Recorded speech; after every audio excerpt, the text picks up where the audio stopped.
Ahoana ny andresena ny fanafihan'ny devoly. Zay zavatra izay tokony ho fantatritsika indrindra eto ambonin'ny tany mba te hizara torolalana efatra ho anao izahay ao anatin'ity vidéo ity aza miala ary manasa anao hanaraka an'izany hatramin'ny farany aorianan'ny générique.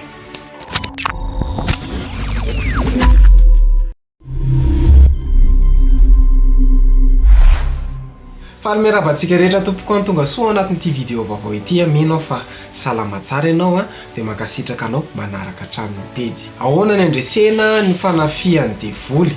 Izy torolalana efatra ho zarainay aminao.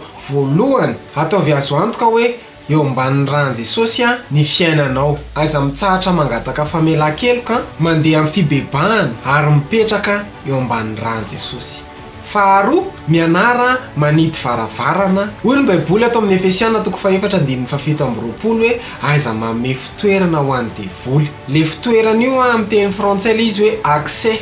Zany hoe aiza manome accès hidiran'ny satana eo amin'ny fiainanao. Ianao mahafantatra hoe inona ny varavarana mety hidirana. Misy varavarana maromaro hoe totanisako anao ny maso, ny vava, ny sofina, ny fihetsem-po. Zany dia varavarana hidiran'ny satana. Dia mila hiditsika izay varavarana izay. Fahatelo, aiza miavinavina. Ny avinavina no lalana voalohany hidiran'ny satana eo amin'ny fiainan'olombelona. Ary ny tanjony amin'io avinavina io mba tonga antsika hianjera. Hoy ny ten'Andriamanitra atao amin'ny Ohabolana 4:12 hoe ny fiavinavonana mialohan'ny fahasimbana ary ny fanahy mirehare mialohan'ny fahalavona. Noho izany mianara mandeha amin'ny fanetretena miankina amin'Andriamanitra. Ary fahaefatra farany manana fiainam-panahy matanjaka. Inona dikan'izany? Mianara manokana fotoana mivavaka mamaky ny tenin'Andriamanitra. Fa rehefa manao an'izany ianao dia mampatanjaka ny fiainam-panahinao. Rehefa matanjaka ny fiainam-panahintsika afaka andresy ny fanafihan'ny satana isika.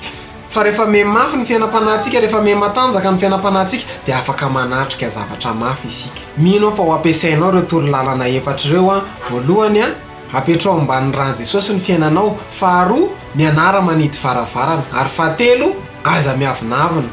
Fahaefatra farany, aoka hanana fiainam-panahy matanjaka. Mivavaka izahay mba hery sy andresy ianao manomboka androany. Misaotra anao nanaraka ny vidéo hatramin'ny farany. Raha nafinaritra anao ny vidéo dia aza misalasala, milike, micommente sy mipartager. Raha mbola tsy abonné ny page ianao dia manasa anao hisabonana ny page dia manome fotoana antsika amin'ny herin'ny toy izao indray. Veloma tompoko.